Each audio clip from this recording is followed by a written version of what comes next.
Warriors, written by Miss Tanya Coates. How's it going? So let's get some info about your screenplay before we get started. What do we need to know about your film before we read the table reads? Good morning. What you need to know about my film is that it's inspired by my own martial arts journey, in which there are 5 women in my martial arts school with high-level black belts, older than 68 and older. Wow. So they're like masters. And so when I just watch them, I'm amazed. And so this is what's inspired, and then just stories of life and community. Awesome. Thank you. And then after, please go ahead and introduce yourselves and tell us which part that you're reading for. We're sharing mics. Sorry. Down here. Yes, please. I am Angel L. Henderson, and I am reading for Lorraine and Tiana. Hi, I'm Terry Nicole, and I'm reading for Pamela. Good morning, I'm Samantha LaCroix, and I'm reading for Tina. Hi, my name is Celia. My name is Celia Linza, and I am reading for Doris. Awesome. Well, let's get to it. All right. Round of applause, everybody. I'm excited. All right. So, Golden Warriors by Tanya Coates. Teaser. Exterior Kumgang Martial Arts School Day. Ancient Korean music plays in the background. A brick storefront building, the Kumgang Martial Arts School sits on the corner where a busy Chicago street intersects with a quiet residential neighborhood. Interior Kumgang Martial Arts Day. Early Saturday morning in a large room, the floor is lined with red 3-foot square mats. On the mats are students, all sizes and genders, at various levels, performing tests and skills. Family and friends cheer and to encourage their loved ones. Interior Kumgang Martial Arts School later. Most of the weary students sit lined up along the exterior of the mat. Cheering is focused on one student, her face unseen. She wears a second-degree blue uniform, barely 5 feet tall, with twists down to her shoulders. She rapidly breaks boards with her hands, feet, and shouts. The whole room counts out loud. 97, 98, 99, 100. The room erupts in cheers. Interior Kumgang Martial Arts School later. The same female student now wears her new instructor gi of heavy white cotton. The black belt with 3 gold stripes is tight around her waist. Master, I am 65 years young. I have studied Taekwondo for 10 years now. I have done my best. May I continue my path as 3rd Dan black belt.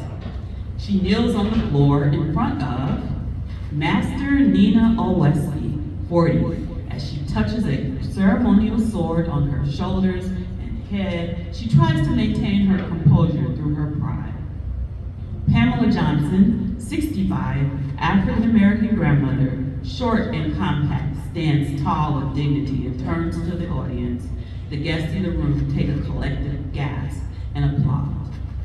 In teaser, Act 1. Cairo, 10 years earlier. Interior Kumgang Martial Arts School Lobby Day.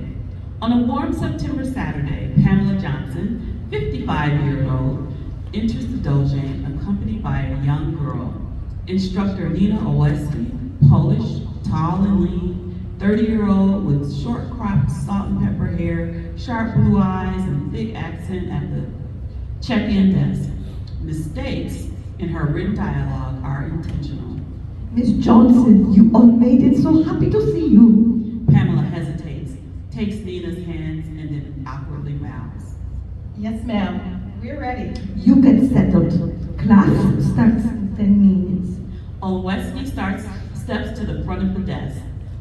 First, I will fix you. Pamela looks down at her belt. 2 ends hang low and almost scrape the floor. Oweski ties the first Pamela's, then the little girl's belt neatly so the belt ends emerge from a tight knot, perfectly even, and match the instructor's belt.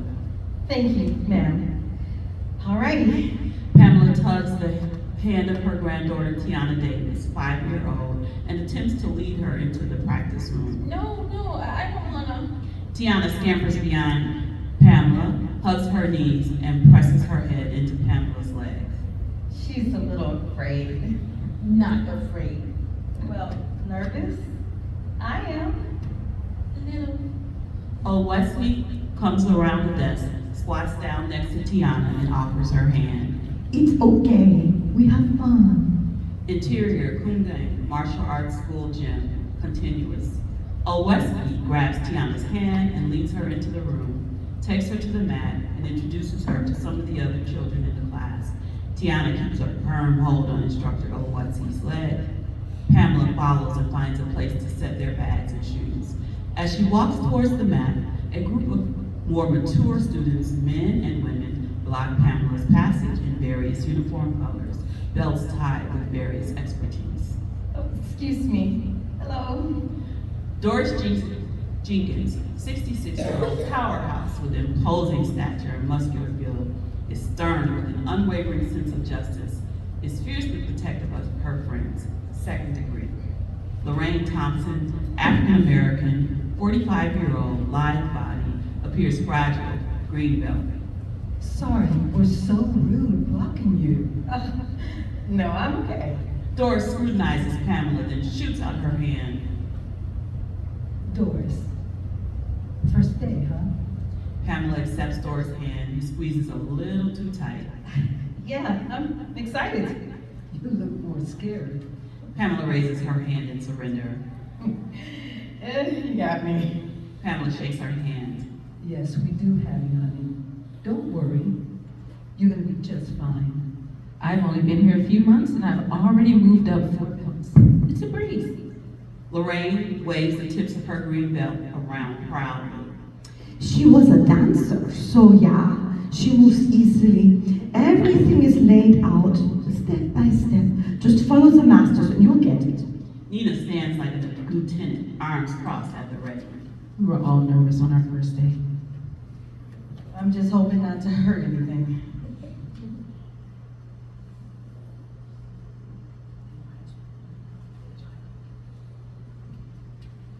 Then you might as well go home now.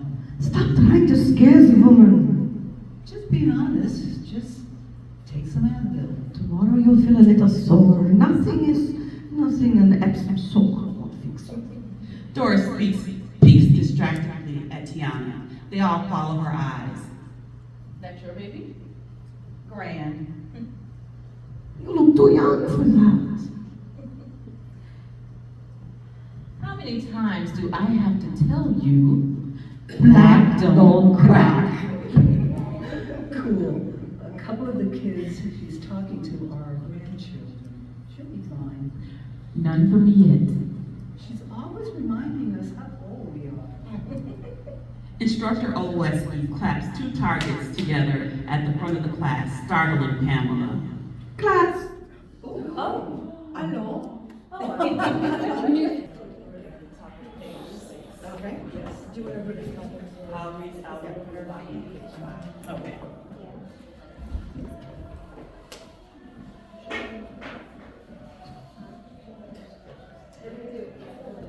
Everyone. Oh, is that church? So we're good. They all laugh. Instructor Owski claps 2 targets together at the front of the class, startling Pamela. Class, let's get started. The women break huddle and scramble to their respective spots on the mat as directed by Owski. The highest levels are at the front, the lowest at the back, putting Pamela and Tiana next to each other. Both smile and relax. Each of the students' different personalities is displayed by how they perform. Nina and Doris spar competitively and roughly. Doris tosses a man twice her size and always looks surprised when she throws him on the floor.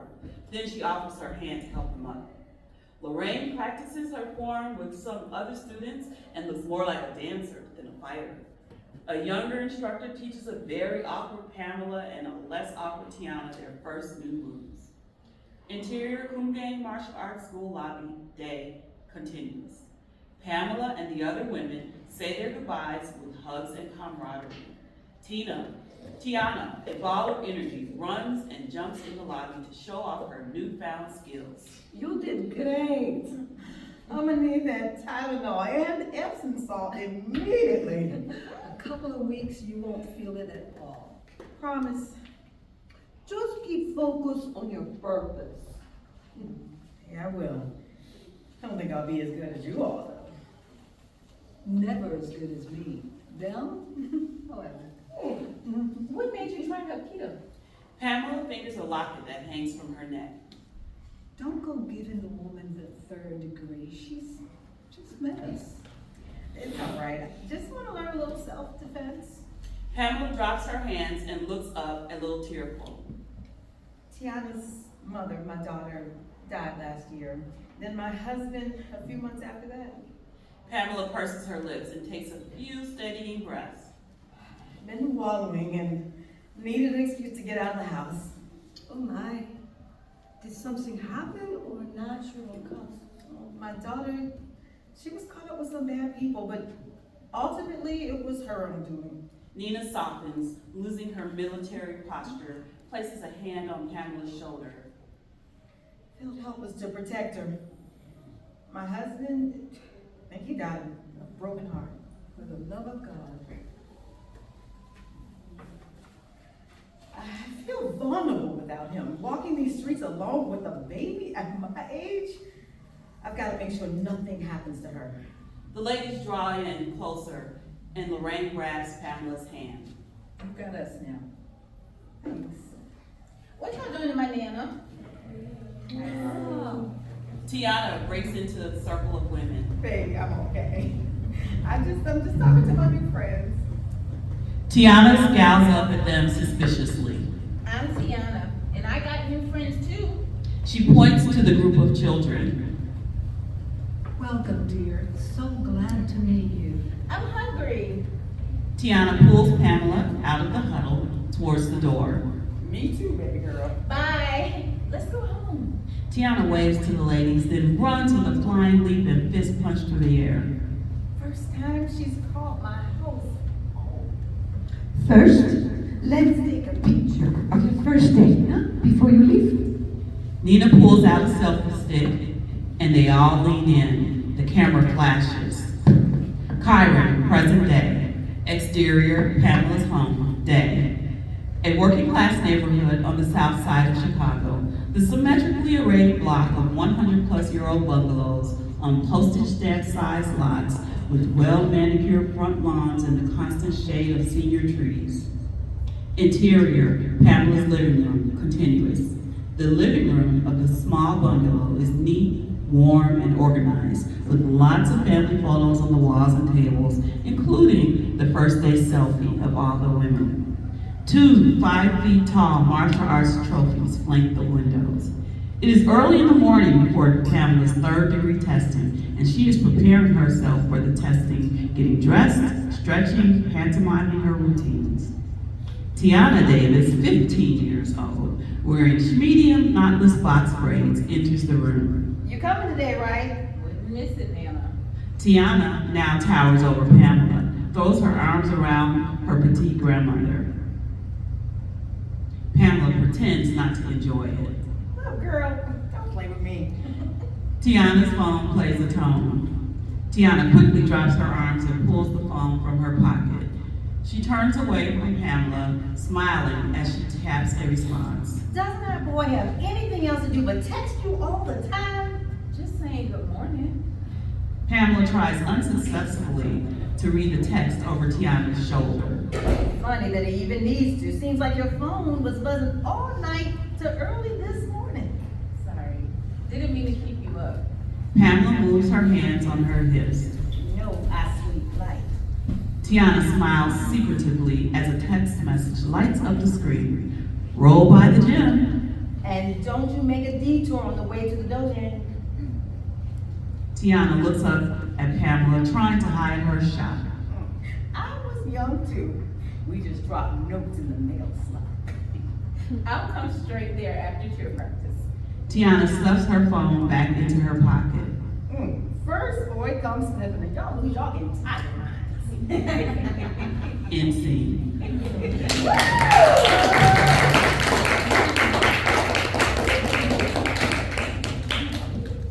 Never a dull moment. This is so great. Thanks everybody for being so patient with us. Wow, what a great table read. What a great, I love it. This is we all had so much fun when we were reading this screenplay, so I'm really excited to see it actually read. So, Tanya, how do you feel having it read by our amazing actors? How's that making you feel about the script?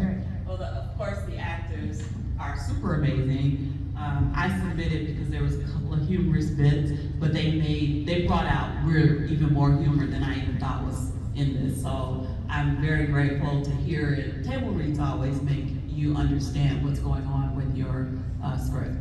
That's so true. Table reads are such an important part of your writing process. I always recommend if you can sign up for a local table read, or even just like run to like the back room of a brewery and get some friends together, get some actors together. People love table reads, but yeah, you get to hear that inflection, because there's only so many times that we can talk to ourselves in our apartments before we're looking crazy with dialogue. So, but this is amazing. Everybody did such a great job, because yeah, even when I was reading it and then hearing like the inflection, I was like, oh yeah, this is absolutely hilarious. So I'd love to hear from our actors if y'all want to go back down the line, reintroduce yourself, tell us about your characters and how you felt about the screenplay. Again, I'm Angel L. Henderson. Initially when reading it, when I asked Tanya when we were in the lobby, just was this like personal to her? Because when you see, when I see, I'll speak for myself, people who are involved in martial arts, I've only seen like small kids, or I've only seen like, maybe mid-age males. I never thought of, our senior women doing martial arts. So this was like super interesting to me, and it was great to read.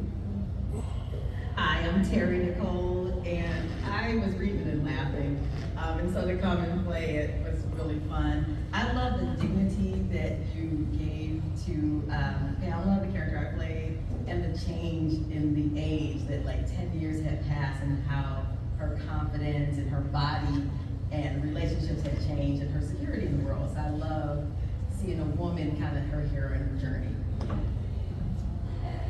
All right, so I'm Samantha McCroy again. This is really fun. I just saw this, but I really love what you did. I love having older women in scripts, and I think this is brilliant.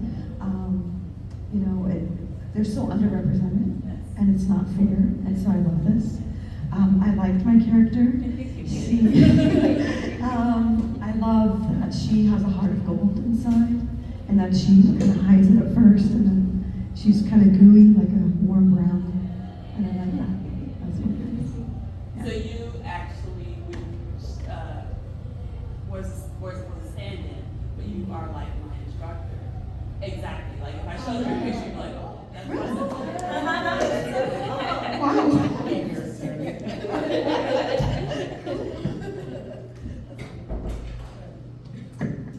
I really liked it, and I think it's very personal, even though I'm not familiar with martial arts. I've always been very active, and as I've grown into my mature age, it just feels good to know that I can still do these things. And for a time there, it just felt like we were being ignored.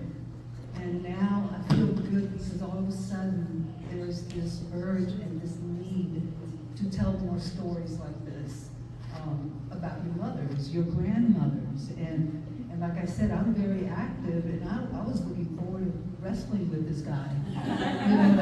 Really showing him, don't take me lightly.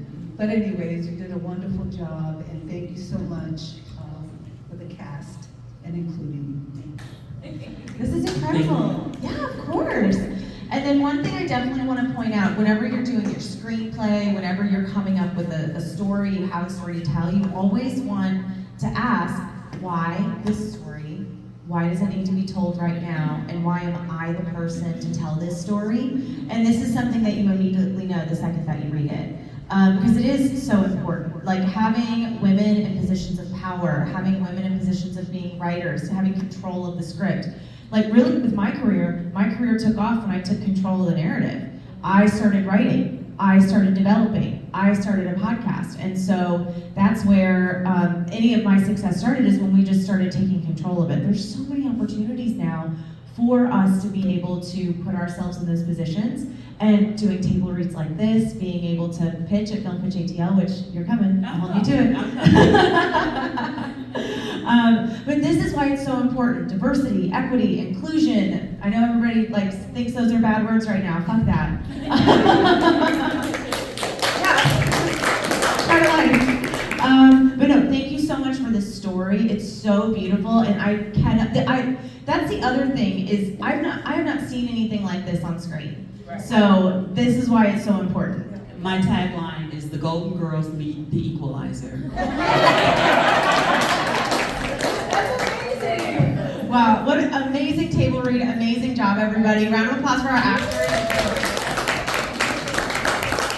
Awesome, thanks y'all. We'll do a quick transition.